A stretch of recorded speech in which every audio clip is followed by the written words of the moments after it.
ಗುರುಗಳು ನಮಸ್ಕಾರ. ಗುರು ನಮಸ್ಕಾರಗಳು. ನಮಸ್ಕಾರಗಳೇ. ಹರೇ ಶ್ರೀನಿವಾಸ ಸಾಷ್ಟಾಂಗ ನಮಸ್ಕಾರಗಳು.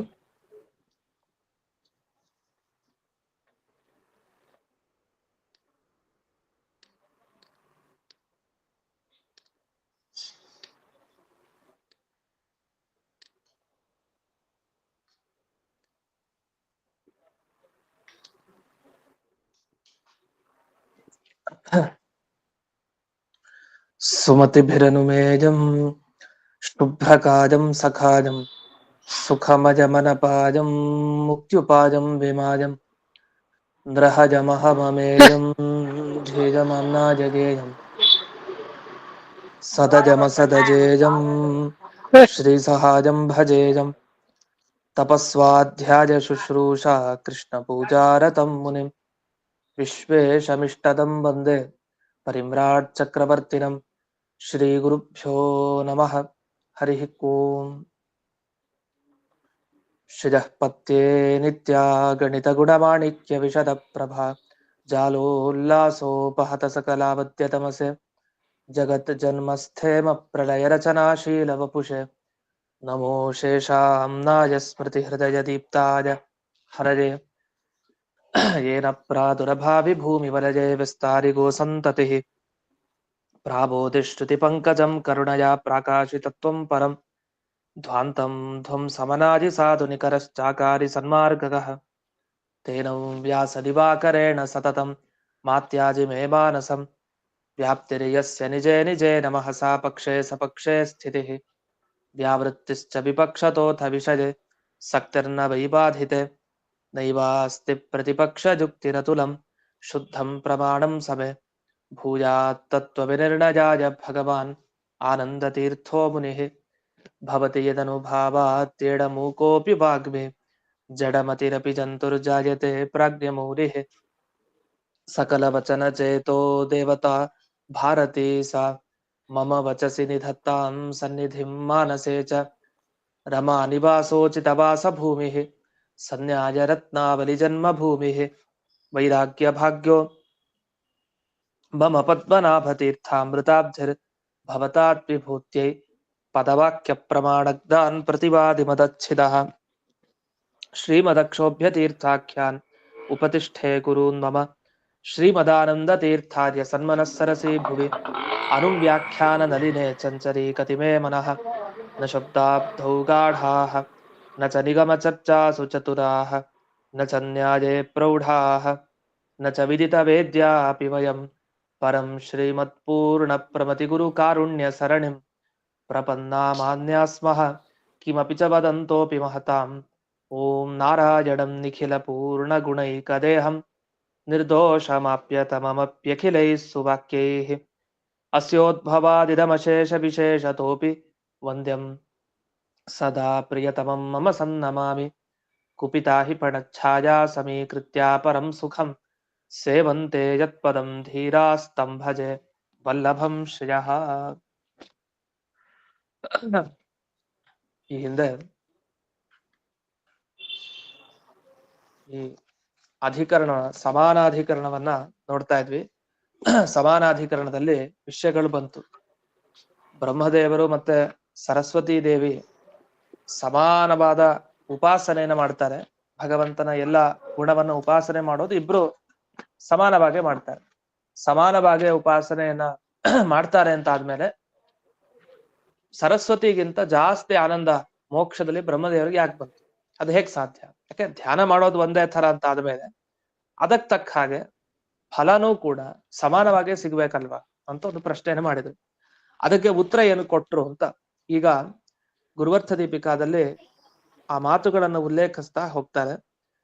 ಮೊದಲನೇ ಮಾತು, ಯಥಾ ಶಕ್ತಿ ಸ್ಮೃತಾನ್ ಧಾತೃ ಗುಣಾನ್ ವಿಷ್ಣೋ ಸರಸ್ವತಿ ಸ್ಮರೇತ್ ತ್ರೈವಿಕ್ರಮಾದ್ಯಾಂಸ್ತು ನಿತ್ಯ ವಿಕ್ರಾಂತಿ ಪೂರ್ವಕೈಃ ಕದಾಚಿತ್ ಲೋಪಯೇತ್ ದೇವಿ ಸ್ಥಾನೈಕ್ಯಂ ನ ಗುಣೈಸ್ತತಃ ಸಾಮ್ಯಂ ತಯೋರ್ ಯಥಾ ವಿಷ್ಣೋರ್ ಗುಣೋಪಾಸ ಫಲಂ ಭವೇತ್ ಅಂತ ಇಷ್ಟು ಮಾತಿದೆ.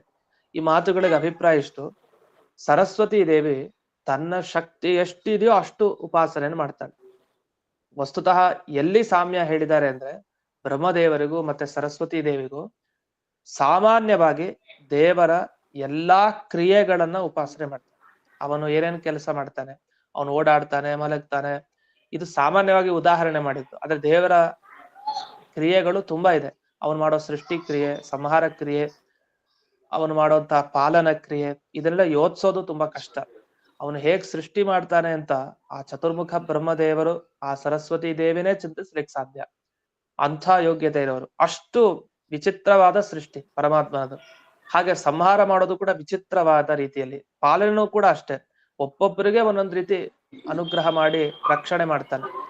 ಅವನ ಸೃಷ್ಟಿ ಸ್ಥಿತಿ ಲಯ ಸಾಕು, ಆ ಮೂರು ಸಾಕು ಯೋಚನೆ ಮಾಡ್ಲಿಕ್ಕೆ. ಎಷ್ಟು ದೊಡ್ಡದು ಅವನು ಸೃಷ್ಟಿ ಒಂದೇ ಸಾಕು, ಮೂರು ಬೇಡ, ಸೃಷ್ಟಿ ಒಂದೇ ಸಾಕು.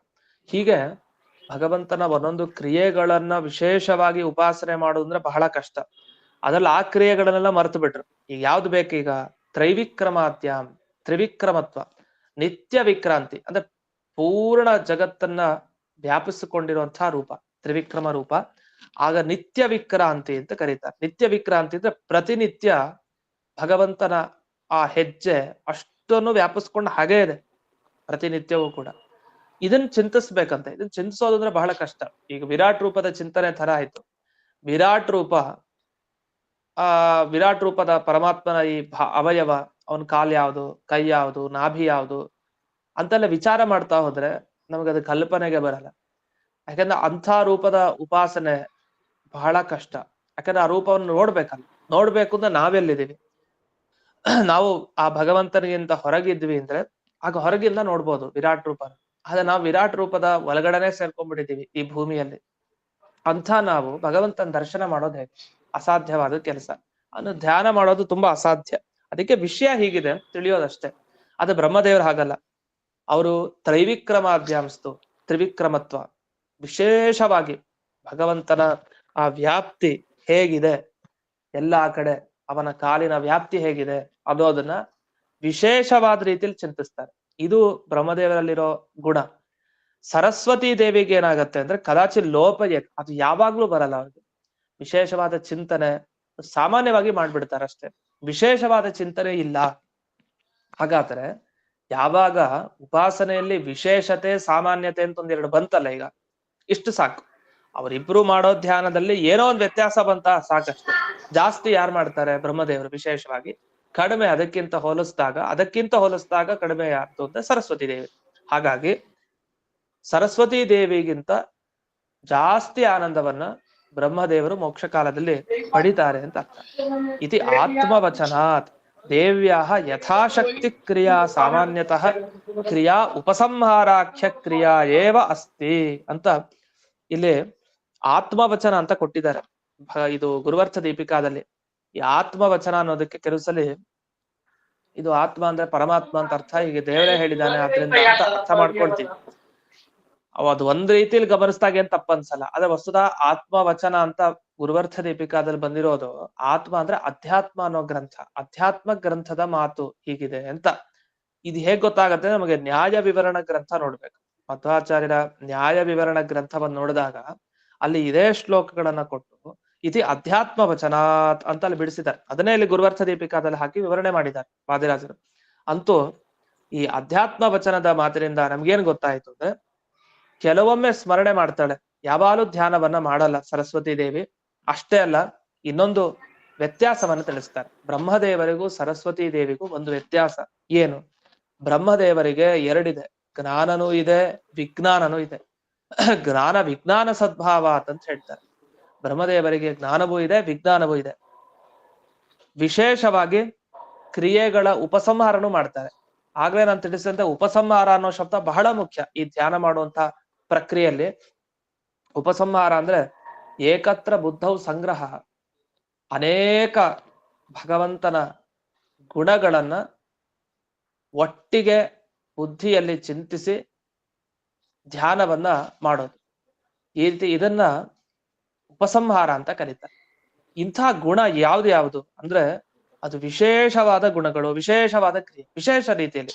ಸಾಮಾನ್ಯವಾಗಿ ದೂರದಿಂದ ನೋಡ್ತೀವಿ ಒಬ್ಬ ವ್ಯಕ್ತಿನ, ದೂರದಲ್ಲಿ ನಿಂತಿದ್ದ ನೋಡಿದಾಗ ಅವನ ಕೈ ಕಾಲೆಲ್ಲ ಅಷ್ಟು ಚೆನ್ನಾಗಿ ಕಾಣಲ್ಲ.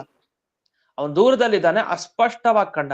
ಏನೋ ಒಬ್ಬ ಮನುಷ್ಯ ದೂರದಿಂದ ಬರ್ತಾ ಇದ್ದಾನೆ, ಅವ್ನು ಯಾರು ಅಂತ ಗೊತ್ತಾಗ್ತಾ ಇಲ್ಲ ನಮ್ಗೆ. ಆದ್ರೆ ಕೈಕಾಲು ಗೊತ್ತಾಗ್ತಾ ಇದೆ, ಕೈಕಾಲು ಮುಖ ಎಲ್ಲ ಗೊತ್ತಾಗ್ತಾ ಇರೋದ್ರಿಂದ ದೂರದಲ್ಲಿ ಒಬ್ಬ ವ್ಯಕ್ತಿ ಇದ್ದಾನೆ ಅಂತ ನಮಗ್ ಗೊತ್ತಾಯ್ತು. ಆದ್ರೆ ಅವನು ಸ್ವಲ್ಪ ಹತ್ರ ಬಂದಷ್ಟು ನಮ್ಮ ಮುಂದೆನೆ ನಾವ್ ಎಲ್ಲಿ ನಿಂತಿದೀವೋ ನಮ್ಮ ಎದುರುಗಡೆನೆ ಅವನ್ ಬಂದ್ ನಿಂತ್ಕೊಂಡ ಅಂತ ಅನ್ಕೊಳ್ಳಿ. ಆಗ ಕಾಣಿಸೋದಕ್ಕೂ ದೂರದಲ್ಲಿ ನೋಡಿದಾಗ ನಮಗೆ ಆ ವ್ಯಕ್ತಿ ಕಾಣಿಸೋದಕ್ಕೂ ಬಹಳ ವ್ಯತ್ಯಾಸ ಇದೆ. ಇದೇನಂತಾರೆ ಅಂದ್ರೆ ಈ ವಿಶೇಷತೆ ಮತ್ತೆ ಸಾಮಾನ್ಯತೆ ಅಂತ ಏನ್ ಹೇಳ್ತೀವಿ. ಸಾಮಾನ್ಯ ಅಂದ್ರೆ ದೂರದಿಂದ ಒಬ್ಬ ವ್ಯಕ್ತಿ ನೋಡಿದೆ, ಅವನ ಹೆಸರು ಗೊತ್ತಿಲ್ಲ, ಅವ್ನ್ ಗೊತ್ತಾಗ್ತಾ ಇಲ್ಲ, ಅವ್ನ ವಸ್ತು ನಮಗ್ ಪರಿಚಯ ಇದೆ, ಆದ್ರೆ ಕೈಕಾಲು ಇರುವಂತ ಒಬ್ಬ ಮನುಷ್ಯಗೆ ತುಂಬಾ ದೂರದಲ್ಲಿ ನೋಡ್ತಾ ಇದೀವಿ, ಅವನನ್ನ ಹತ್ರಕ್ ಬಂದಿಲ್ಲ. ಬ್ರಹ್ಮದೇವರಿಗೆ ಹೇಗಿರತ್ತೆ ಜ್ಞಾನ ಅಂದ್ರೆ ಈ ಹತ್ತಕ್ಕೆ ನನ್ನ ಕಣ್ಣು ಮುಂದೆ ಕಂಡ ಎಷ್ಟು ಸ್ಪಷ್ಟತೆ ಇರುತ್ತಲ್ಲ, ಆ ತರ ಕಣ್ ಮುಂದೆ ನಿಂತಿರೋ ವ್ಯಕ್ತಿಯ ಬಗ್ಗೆ ಆ ತರ ಸ್ಪಷ್ಟತೆ ಬ್ರಹ್ಮದೇವರಿಗೆ ಇರುತ್ತೆ. ವಸ್ತುತಃ ಇಬ್ಬರಿಗೂ ಜ್ಞಾನ ಇದೆ, ಮನುಷ್ಯನ ಜ್ಞಾನನೇ ಬಂದಿದ್ದು, ಅವನ್ ದೂರದಲ್ಲಿ ಇದ್ದಾಗ್ಲೂ ಜ್ಞಾನ ಬಂತು, ಹತ್ರದಲ್ಲಿ ಇದ್ದಾಗ್ಲೂ ಜ್ಞಾನ ಬಂತು, ಇಬ್ರಿಗೂ ಜ್ಞಾನ ಇದೆ. ಆದ್ರೆ ಸ್ಪಷ್ಟವಾಗಿ ಬರೋದಕ್ಕೂ ಸಾಮಾನ್ಯವಾಗಿ ಬರೋದಕ್ಕೂ ಒಂದು ವ್ಯತ್ಯಾಸ ಇದೆ. ಆ ವ್ಯತ್ಯಾಸವನ್ನ ಇಲ್ಲಿ ಸರಸ್ವತಿ ದೇವಿಗೂ ಮತ್ತೆ ಬ್ರಹ್ಮದೇವರಿಗೂ ತಿಳಿಸಿರು. ಹಾಗಾದ್ರೆ ಅಷ್ಟು ವ್ಯತ್ಯಾಸ ಇದ್ಮೇಲೆ ಸರಸ್ವತಿಗೂ ಮತ್ತೆ ಚತುರ್ಮುಖ ಬ್ರಹ್ಮದೇವರಿಗೂ ಈ ಫಲದಲ್ಲಿ ವ್ಯತ್ಯಾಸ ಬರ್ಲಿಕ್ಕೆ ಹೇಗ್ ಸಾಧ್ಯ ಅಂತ ಹೀಗೆ ಆಕ್ಷೇಪವನ್ನ ಇಲ್ಲಿ ಮಾಡಿಕೊಂಡು ಉತ್ತರ ಕೊಟ್ಟರು. ಇನ್ನು ಜ್ಞಾನ ವಿಜ್ಞಾನ ಬ್ರಹ್ಮದೇವರಿಗಿದೆ ಅಂತ ಬಂತು. ಜ್ಞಾನ ವಿಜ್ಞಾನ ಬ್ರಹ್ಮದೇವರಿಗಿದೆ ಅಂದ್ರೆ ಏನರ್ಥ ಅಂದಾಗ, ಜ್ಞಾನ ವಿಜ್ಞಾನ ಎರಡಕ್ಕೇನ್ ವ್ಯತ್ಯಾಸ? ಒಂದು ಬಂದಿದೆ, ಹಿಂದೆನೂ ಕೂಡ ಬಂದಿತ್ತು. ವಿಜ್ಞಾನ ಅಂದ್ರೆ ನಾವ್ ತಿಳ್ಕೊಳ್ಳೋ ವಿಜ್ಞಾನ ಅಲ್ಲ, ಅದು ದೇವಾದೀನಾಂತು ಯದ್ಜ್ಞಾನಂ ತತ್ ವಿಜ್ಞಾನಮಿತಿ ಕೀರ್ತಿತಂ ಅಂತ ಆನಂದಮಯಾಧಿಕರಣ ಸುಧಾದಲ್ಲಿ ಬರುತ್ತೆ, ಮೊದಲನೇ ಅಧ್ಯಾಯದಲ್ಲಿ. ದೇವತೆಗಳ, ಋಷಿಗಳ, ಯೋಗ್ಯರ, ಅಧಿಕಾರಿಗಳ ಜ್ಞಾನ ಏನಿದೆಯಲ್ಲ, ಅವರ ಜ್ಞಾನಕ್ಕೆ ವಿಜ್ಞಾನ ಅಂತ ಕರೀತಾರೆ. ಅದು ಜ್ಞಾನ ಅಂತ ಕರಿಬಾರ್ದಂತೆ, ವಿ ಅಂತ ಸೇರಿಸ್ಕೊಂಡೆ ಅವ್ರನ್ನ ಕರಿಬೇಕಂತ ಅರ್ಥ ಜ್ಞಾನವನ್ನ. ಅದೇ ದೇವತೆಗಳಿಗಿರೋ ಜ್ಞಾನ ನಮಗಂತೂ ಬರ್ಲಿಕ್ಕೆ ಸಾಧ್ಯ ಇಲ್ಲ, ಈಗ ಅವ್ರಿಗಿರೋ ಜ್ಞಾನ ವಿಜ್ಞಾನ ಅಂತ. ಆದ್ರೆ ಇಲ್ಲಿ ಅದನ್ನ ಹೇಳಿಲ್ಲ, ಇದು ಅದಕ್ಕಿಂತ ವಿಶೇಷ. ಬ್ರಹ್ಮದೇವರಲ್ಲಿ ವಿಶೇಷ ಜ್ಞಾನ ಇದೆ, ವಿಜ್ಞಾನ ಇದೆ, ಜ್ಞಾನನೂ ಕೂಡ ಇದೆ ಅಂತ. ಅಂದ್ರೆ ಸಾಮಾನ್ಯವಾಗೂ ಅವ್ರಿಗೆ ಗೊತ್ತಾಗತ್ತೆ, ವಿಶೇಷವಾಗೂ ಗೊತ್ತಾಗೇ ಆಗತ್ತೆ ಅಂತ. ಅದಕ್ಕೊಂದು ಶ್ಲೋಕವನ್ನ ಇಲ್ಲಿ ಕೊಟ್ಟಿದ್ದಾರೆ. ಜ್ಞಾನಂ ವಿಷ್ಣೋರುತ್ತಮತ್ವೇ ತದೇವ ಪ್ರತಿಪೂರುಷಂ ವಿಶೇಷೇಣ ತು ವಿಜ್ಞಾನಂ ತಚ್ಚ ಜಾನಾತಿ ಸರ್ವವಿತ್ ಅಂತ ಹೇಳ್ತಾರೆ. ಅಂದ್ರೆ ಭಗವಂತ ಸರ್ವೋತ್ತಮ ಅಂತ ನಮ್ಗೆ ಎಲ್ರಿಗೂ ಜ್ಞಾನ ಇದೆ, ನಮಗೂ ಗೊತ್ತು, ಅದು ಬ್ರಹ್ಮದೇವರಿಗೂ ಗೊತ್ತು, ದೇವ್ರು ದೊಡ್ಡವನು ಅಂತ. ನಾವು ಹರಿ ಸರ್ವೋತ್ತಮ ಅಂತೀವಿ, ಚತುರ್ಮುಖ ಬ್ರಹ್ಮದೇವರು ಹರಿ ಸರ್ವೋತ್ತಮ ಅಂತ ಕರೀತಾರೆ. ಮಧ್ಯಕ್ಕೆ ಇಂದ್ರದೇವರು ಅಂತಾರೆ, ರುದ್ರದೇವರು ಅಂತಾರೆ, ನಾರದರು ಅಂತಾರೆ, ಗಂಧರ್ವರು, ಮನುಷ್ಯೋತ್ತಮರು, ಎಲ್ರು ಅಂತೀವಿ. ಏನು? ಹರಿ ಸರ್ವೋತ್ತಮ ಅಂತ ಹೇಳ್ತೀವಿ. ಭಗವಂತ ಸರ್ವೋತ್ತಮ ಅನ್ನೋ ಜ್ಞಾನ ಇಷ್ಟು ಜನಕ್ಕೂ ಇದೆ. ಇದು ಸಾಮಾನ್ಯವಾಗಿದೆ, ಅದರಲ್ಲಿ ವಿಶೇಷವಾಗಿ ಚರ್ಚೆ ಮಾಡೋದು ಬೇಡ. ಸಾಮಾನ್ಯವಾಗಿ ಇದು ಮ್ಯೂಟ್ ಮಾಡ್ಕೊಳ್ಳಿ, ಮೆಸೇಜ್ ಹಾಕ್ತಾ ಇದ್ದಾರೆ. ಅಂತೂ ಸಾಮಾನ್ಯವಾಗಿ ಎಲ್ಲರಿಗೂ ಹರಿಸರ್ವೋತ್ತಮತ್ವದ ಜ್ಞಾನ ಇದ್ದೇ ಇದೆ. ಮತ್ ವಿಶೇಷ ಎಲ್ಲಿ ಅಂದ್ರೆ, ದೇವರು ಸರ್ವೋತ್ತಮ ಅಂತ ಹೇಳ್ಬೇಕು ಅಂದ್ರೆ ಎಷ್ಟು ಕಷ್ಟ ನಿಜವಾಗಿ ಅಂದ್ರೆ ಅಷ್ಟು ಕಷ್ಟ ಇದೆ. ನಾವೆಲ್ಲ ಸುಲಭವಾಗಿ ಹೇಳ್ಬಿಡ್ತೀವಿ ಒಂದ್ ಮಾತಿನಲ್ಲಿ, ಶಬ್ದ ಬಳಸೋದು ತುಂಬಾ ಸುಲಭ, ಅರ್ಥೈಸ್ಕೊಂಡು ಶಬ್ದ ಬಳಸೋದು ಬಹಳ ಕಷ್ಟ. ಯಾಕೆ ಅಂದ್ರೆ ಸರ್ವೋತ್ತಮ ಅನ್ನೋ ಶಬ್ದಕ್ಕೆ ಏನ್ ಅರ್ಥ? ಎಲ್ಲಾ ವಸ್ತುಗಳಿಗಿಂತ ದೇವರು ಉತ್ತಮ ಅಂತ ಅರ್ಥ. ಎಲ್ಲಾ ವಸ್ತು ಜಗತ್ತಿನಲ್ಲಿ ಹೊರಗಡೆ, ಬ್ರಹ್ಮಾಂಡದ ಹೊರಗಡೆ ಆಗ್ಲಿ ಒಳಗಡೆ ಆಗ್ಲಿ ಯಾವ್ಯಾವ ವಸ್ತು ಇದೆಯೋ ಆ ಎಲ್ಲಾ ವಸ್ತುಗಳಿಗಿಂತ ದೇವರು ಮೇಲಕ್ಕಿದನು, ಉತ್ತಮ ಅಂತ ಹೇಳ್ತೀವಿ. ಈ ಮಾತನ್ನ ಹೇಳ್ಬೇಕು ಅಂದ್ರೆ ಮೊದಲಿಗೆ ನಮ್ಗೆ ಎಲ್ಲಾ ವಸ್ತುಗಳ ಪರಿಚಯ ಇರ್ಬೇಕಲ್ಲ. ನಮ್ಗೆ ಎಲ್ಲಾ ವಸ್ತುಗಳ ಬಗ್ಗೆ ಗೊತ್ತೇ ಇಲ್ಲ. ನಮ್ಮ ಮನೆಯಲ್ಲಿರೋ ಎಲ್ಲಾ ವಸ್ತುಗಳ ಬಗ್ಗೆ ನಮಗ್ ಗೊತ್ತಿಲ್ಲ, ನಮ್ಮ ಹತ್ರ ಇರೋದೆ ನಮ್ ಬಗ್ಗೆನೂ ನಮಗ್ ಗೊತ್ತಿಲ್ಲ. ಹೀಗೆ ಅಜ್ಞಾನ ಎಷ್ಟಿದೆ ನಮ್ಮಲ್ಲಿ. ಎಲ್ಲಾ ವಸ್ತುಗಳ ಪರಿಚಯ ನಮಗೆ ಬರ್ಲಿಕ್ಕೆ ಸಾಧ್ಯನೇ ಇಲ್ಲ. ಸಾಮಾನ್ಯವಾಗೂ ಕೂಡ ಒಂದ್ ರೀತಿ ಇಲ್ಲ. ಸಾಮಾನ್ಯವಾಗಿ ಎಂತೆಂತ ವಸ್ತು ಜಗತ್ನಲ್ಲಿದೆ ಹೇಳಿ ಅಂದ್ರೆ ಎಷ್ಟ್ ಹೇಳಲಿಕ್ಕೆ ಸಾಧ್ಯ? ಅಸಾಧ್ಯ ಅದು. ಹಾಗಾದ್ರೆ ಎಲ್ಲಾ ವಸ್ತುಗಳ ಪರಿಚಯನೇ ಇಲ್ದೇ ಇರೋ ನಾವು ಎಲ್ಲಾ ವಸ್ತುಗಳಿಗಿಂತ ದೇವರು ಉತ್ತಮ ಅಂತ ನಿಶ್ಚಯವಾಗಿ ಹೇಗೆ ಹೇಳಲಿಕ್ಕೆ ಸಾಧ್ಯ? ನಮ್ಗಂತ ಧೈರ್ಯ ಹೇಗ್ ಬರ್ಲಿಕ್ಕೆ ಸಾಧ್ಯ ಹೇಳಲಿಕ್ಕೆ? ಅದು ಶಾಸ್ತ್ರ ಇದೆ, ಶಾಸ್ತ್ರ ಪ್ರಮಾಣ, ಮಧ್ವಾಚಾರ್ಯ ಹೇಳಿದ್ದಾರೆ, ವೇದವ್ಯಾಸರು ಹೇಳಿದ್ದಾರೆ, ಅಷ್ಟೇ. ಅವ್ರಿಗೆ ಗೊತ್ತು, ಎಲ್ಲ ಪದಾರ್ಥಗಳ ದರ್ಶನ ಮಾಡಿದವರು ಬ್ರಹ್ಮದೇವರು, ತಾವೇ ಜಗತ್ತಿನ ಸೃಷ್ಟಿ ಮಾಡಿದವರು. ತತ್ಸಮಾನರಾದ ವಾಯುದೇವರು, ಅವ್ರಿಗೆ ಗೊತ್ತಿದೆ, ವಾಯುದೇವರಿಗೂ ಕೂಡ. ಹೀಗೆ ಬ್ರಹ್ಮವಾಯುಗಳಿಗೆ ಸಮಗ್ರ ಜಗತ್ತಿನ ಆ ಸೃಷ್ಟಿ, ಸ್ಥಿತಿ, ಲಯ, ಪ್ರತಿಯೊಂದು ಪದಾರ್ಥಗಳ ಪರಿಚಯ ಇದೆ. ಹಾಗಾಗಿ ಆ ಎಲ್ಲ ಪದಾರ್ಥಗಳಿಗಿಂತ ಉತ್ತಮ ಭಗವಂತ ಅಂತ ಅವ್ರಿಗೆ ಬರೋ ಜ್ಞಾನಕ್ಕೂ ನಮಗೆ ಬರುವಂತಹ ಜ್ಞಾನಕ್ಕೂ ಬಹಳ ವ್ಯತ್ಯಾಸ ಇದೆ.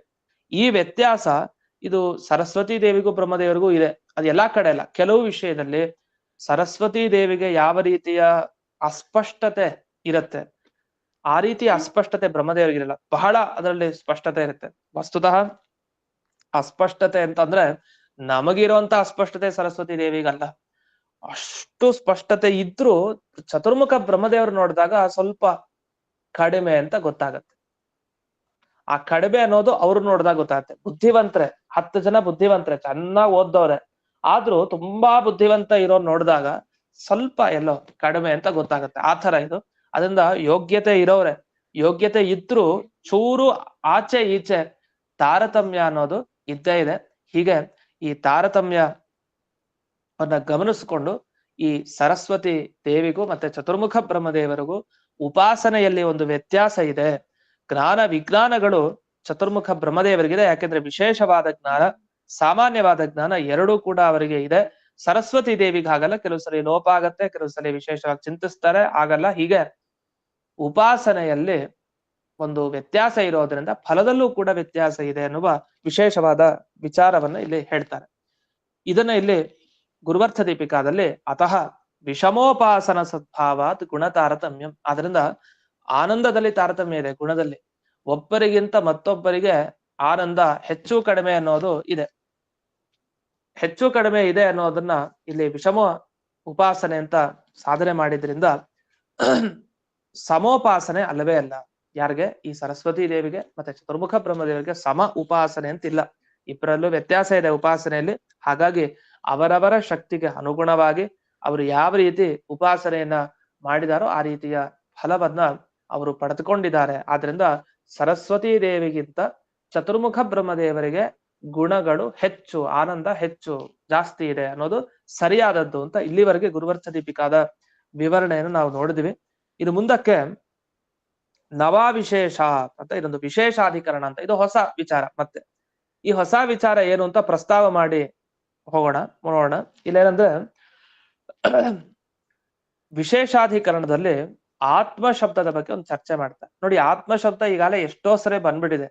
ನಾವ್ ಯಾವಾಗಲೂ ಅಣುಭಾಷ್ಯದಲ್ಲಿ ಪಾರಾಯಣ ಮಾಡ್ತಾನೆ ಇರ್ತೀವಿ ಆ ವಾಕ್ಯ, ಸಚ್ಚಿದಾನಂದ ಆತ್ಮೇತಿ ಮಾನುಷೈಸ್ತು ಸುರೇಶ್ವರೈ ಯಥಾ ಕ್ರಮಂ ಬಹು ಗುಣೈರ್ ಬ್ರಹ್ಮಣಾತ್ವಖಿಲೈರ್ ಗುಣೈ, ಇದು ಹೇಳ್ತಾನೆ ಇರ್ತೀವಿ. ಆದ್ರೆ ಅಲ್ಲಿ ಬರೋ ಸತ್ ಚಿತ್ ಆನಂದ ಆತ್ಮ, ಆ ಆತ್ಮ ಅನ್ನೋ ಶಬ್ದ ತಗೊಂಡು ಎಷ್ಟು ವಿಚಾರ ಮಾಡ್ತಾ ಇದಾರೆ ಅಂದ್ರೆ ಬ್ರಹ್ಮಸೂತ್ರದ ಈ ಭಾಗದಲ್ಲಿ ಸುಮಾರು ಸಲ ಬಂದ್ಬಿಡುತ್ತೆ ಆತ್ಮ ಶಬ್ದದ ಬಗ್ಗೆ ವಿಚಾರ. ಅದು ಏನೇನ್ ಬಂದಿದೆ ಅಂತಾನು ನೆನಪಾಗ್ಬೇಕು. ಆ ರೀತಿ ಅಷ್ಟು ಸ್ಪಷ್ಟತೆ ಇರ್ಬೇಕು ನಮ್ಗೆ ಜ್ಞಾನದಲ್ಲಿ. ಆಗ ನಮಗೂ ವಿಶೇಷವಾದ ಜ್ಞಾನ ಇದೆ ಸ್ವಲ್ಪ ಅಂತ ಹೇಳ್ಕೊಬಹುದು. ಸ್ಪಷ್ಟವಾಗಿ ಆತ್ಮ ಶಬ್ದದ ವಿಚಾರಗಳು ಏನೇನ್ ಬಂದಿದೆ, ಮತ್ತೆ ಸತ್ ಚಿತ್ತ ಆನಂದ ಇದ್ರಗಳ ಬಗ್ಗೆನೂ ವಿಚಾರ ಬಂದಿದೆ. ಈ ಆತ್ಮ ಅನ್ನೋದನ್ನ ಪುನಃ ಪುನಃ ವಿಚಾರಕ್ಕೆ ಪ್ರಶ್ನೆಗೆ ತಗೊಳ್ತಾರೆ. ಅದ್ರಲ್ಲಿ ಬಿಡ್ತಾ ಇಲ್ಲ ಅವರು. ಆತ್ಮ ಅನ್ನೋ ಶಬ್ದದ ಅರ್ಥ ಎಲ್ಲರಿಗೂ ಸ್ವಾಮಿ ಅಂತ ಅರ್ಥ. ಈ ವಿಷಯವನ್ನ ತಗೊಂಡು ಏನ್ ಚರ್ಚೆ ಮಾಡ್ಲಿಕ್ಕಿದೆ ಅಂದಾಗ ಒಂದು ಮಾತು ಹಿಂದಕ್ಕೆ ಬಂದಿತ್ತು ಬ್ರಹ್ಮಸೂತ್ರದಲ್ಲಿ. ಆತ್ಮ ಶಬ್ದ ಎಷ್ಟು ಗುಣಗಳನ್ನ ಹೇಳ್ತಾ ಇದೆ, ಅದು ಇನ್ನೊಂದು ಶಬ್ದ ಹೇಳಲ್ಲ ಹಾಗೆ ಅಂತ. ಯಾಕೆ ಆತ್ಮ ಶಬ್ದ ಹೇಳುವಂತಹ ಗುಣ ಏನಿದೆಯಲ್ಲ ಅದ್ರಲ್ಲಿ ಎಲ್ಲಾನು ಸೇರ್ಕೊಂಡ್ಬಿಡುತ್ತೆ. ನಾವು ಜ್ಞಾನವನ್ನ, ಆನಂದವನ್ನ ಎಲ್ಲವನ್ನೂ ಆತ್ಮ ಶಬ್ದದ ಅರ್ಥವನ್ನಾಗಿ ಸೇರಿಸ್ಕೊಂಡ್ಬಿಡ್ಬೋದು. ಅಷ್ಟು ವ್ಯಾಪಕ ಆತ್ಮ ಅನ್ನೋ ಶಬ್ದಕ್ಕೆ ಅಷ್ಟು ಅರ್ಥ ಇದೆ ಒಂದೇ ಶಬ್ದಕ್ಕೆ. ಈಗ ಒಂದ್ ಪ್ರಶ್ನೆ ಬಂತು, ಆತ್ಮ ಇತ್ಯೇವ ಉಪಾಸೀತ ಅಂತ ಒಂದು ವೇದವಾಕ್ಯ ಬಂತು. ಅದು ಹಿಂದಕ್ಕೂ ಬಂದಿತ್ತು. ಆತ್ಮ ಅಂತ ದೇವರನ್ನು ಉಪಾಸನೆ ಮಾಡಿ, ಆತ್ಮ ಅಂತಾನೇ ಮಾಡಿ ಅಂತಾನೋ ಆತ್ಮ ಅಂತಾನೂ ಮಾಡಿ ಅಂತಾನೋ ಅಂತ ಹೀಗೊಂದು ಹಿಂದೆ ಪ್ರಶ್ನೆ ಬಂತು. ಅದಕ್ಕೆ ಉತ್ತರನು ಕೊಟ್ಟಾಗಿತ್ತು. ಈಗ ಆ ತರ ಪ್ರಶ್ನೆ ಅಲ್ಲ. ಈಗೇನ್ ಪ್ರಶ್ನೆ ಅಂದ್ರೆ, ಆತ್ಮ ಶಬ್ದದಿಂದ ಎಲ್ಲಾ ಗುಣ ನಾವು ತಿಳ್ಕೊಳ್ತೀವಿ, ದೇವರ ಗುಣಗಳನ್ನ. ಆದ್ರೆ ಆತ್ಮ ಅಂತ ನಾವು ದೇವರನ್ನು ಉಪಾಸನೆ ಮಾಡೋದು ಅಂದ್ರೆ ಇದನ್ನ ಮನುಷ್ಯರಿಗೆ ಹೇಳಲೇಬೇಡಿ, ಯಾಕೆಂದ್ರೆ ಸಾಧ್ಯನೇ ಇಲ್ಲ. ಯಾಕೆಂದ್ರೆ ಆತ್ಮ ಅನ್ನೋ ಶಬ್ದದ ಅರ್ಥದಲ್ಲಿ ಎಷ್ಟು ಗುಣ ಸೇರ್ಕೊಂಡಿದೆ, ಅನಂತ ದೇವರ ಗುಣಗಳು ಸೇರ್ಕೊಂಡಿದೆ. ನಾವು ಆತ್ಮ ದೇವರು ಅಂತ ಉಪಾಸನೆ ಮಾಡ್ಬೇಕು ಅಂದ್ರೆ ಸಾಧ್ಯನಾ? ನಮ್ಗೆ ಅನಂತ ಗುಣಗಳೇ ಗೊತ್ತಿಲ್ಲ, ಏನ್ ಆತ್ಮ ಅಂತ ಏನು ಉಪಾಸನೆ ಮಾಡೋದು? ಇದು ಅಸಾಧ್ಯ. ಯಾರು ಮಾಡ್ಬೋದು? ಚತುರ್ಮುಖ ಬ್ರಹ್ಮದೇವರಂತವ್ರು ಮಾಡ್ಬೋದು ಅಷ್ಟೇ. ಹಾಗಾದ್ರೆ ನಮಗ್ ಮಾಡ್ಲಿಕ್ಕೆ ಸಾಧ್ಯನೇ ಇಲ್ಲ. ಇಂದ್ರದೇವರಿಗೂ ಸಾಧ್ಯ ಇಲ್ಲ, ರುದ್ರದೇವರಿಗೂ ಸಾಧ್ಯ ಇಲ್ಲ. ಅವ್ರಿಗಿಂತ ಜಾಸ್ತಿ ಬ್ರಹ್ಮದೇವರಿಗೆ ಮಾತ್ರ ಸಾಧ್ಯ ಅದೆಲ್ಲ. ಮತ್ತ ಅವ್ರಿಗೂ ಸಾಧ್ಯ ಇಲ್ಲ. ಬೇರೆ ದೇವತೆಗಳಿಗೆ, ಸಾಮಾನ್ಯರಾದವ್ರಿಗೆ, ಮನುಷ್ಯೋತ್ತಮರಿಗೆ ಯಾರಿಗೂ ಸಾಧ್ಯನೇ ಇಲ್ಲ. ಮತ್ತೆ ಆತ್ಮ ಅಂತ ಉಪಾಸನೆ ಮಾಡೋದಾದ್ರೂ ಹೇಗೆ? ಇದು ಕಷ್ಟ ಅಲ್ವಾ? ಇದು ಅಸಾಧ್ಯ ಅಲ್ವಾ ಅಂತ ಒಂದು ಪ್ರಶ್ನೆಯು ಕೂಡ ಇಲ್ಲಿ ಬಂದಿದೆ. ಈ ಪ್ರಶ್ನೆಯನ್ನ ಇಟ್ಟುಕೊಂಡು ತುಂಬಾ ವಿಸ್ತಾರವಾಗಿ ವಿವರಣೆ ಮಾಡ್ತಾ ಹೋಗ್ತಾರೆ. ಒಂದೇ ನಿಮಿಷ.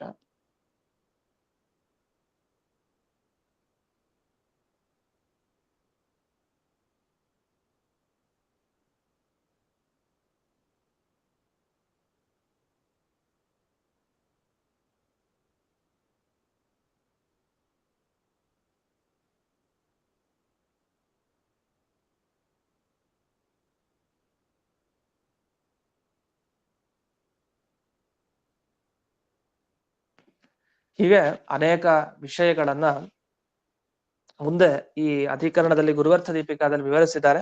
ಅದನ್ನೆಲ್ಲ ಪುನಃ ನೋಡೋಣ ಅಂತ ಹೇಳ್ತಾ, ಅದು ಆಗ್ಲೇ ಭಾಗವತ ಪಾಠದಲ್ಲಿ ನಾ ಹೇಳಿದೆ, ಅದು ನಾಳೆ ಪಾಠ ಇಲ್ಲ ಅಂತ, ನಾಳೆ ನಾಡಿದ್ದು. ಅದ ನಾಳೆ ಒಂದು ದಿವಸ ಪಾಠ ಮಾಡೋಣ. ಅದು ಕೆಲವು ಪಂಚಾಂಗ ನೋಡಿ ತಿಳಿಸಿದ್ರಿ ಈಗ. ಅದು ನಾಳೆ ಪಾಠ ಮಾಡ್ಬೋದು, ಅದಕ್ಕೋಸ್ಕರ ನಾಳೆ ಬಿಡೋದ್ ಬೇಡ. ನಾಳೆ ಪಾಠ ಮಾಡೋಣ, ಆಮೇಲೆ 2 ದಿವಸ ಪಾಠ ಬೇಡ. ಅದು ನಾಳೆ ಪಾಠ ಇದೆ, ಅದನ್ನ ಮತ್ತೆ ವಾಟ್ಸಾಪ್ ನಲ್ಲಿ ಮೆಸೇಜ್ ಹಾಕ್ತಿವಿ. ನಾಳೆ ಪಾಠ ಇದೆ ಅಂತ ಪುನಃ ತಿಳಿಸ್ತಾ ಇಂದಿನ ಈ ಪಾಠವನ್ನ ಗುರುವಂತರ್ಗತ ವ್ಯಾಸತೀರ್ಥ ಗುರುವಂತರ್ಗತ ಭಾರತೀಯ ರಮಣ ಮುಖ್ಯ ಪ್ರಾಣಾಂತರ್ಗತ ಶ್ರೀಮನ್ಮೂಲ ಗೋಪಾಲಕೃಷ್ಣನಿಗೆ ಅರ್ಪಣೆ ಮಾಡ್ತೇನೆ. ಶ್ರೀಕೃಷ್ಣ ಅರ್ಪಣೆ. ನಮಸ್ಕಾರ.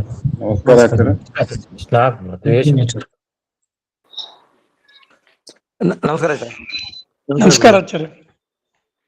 ನಮಸ್ಕಾರ ಆಚಾರ್ಯ.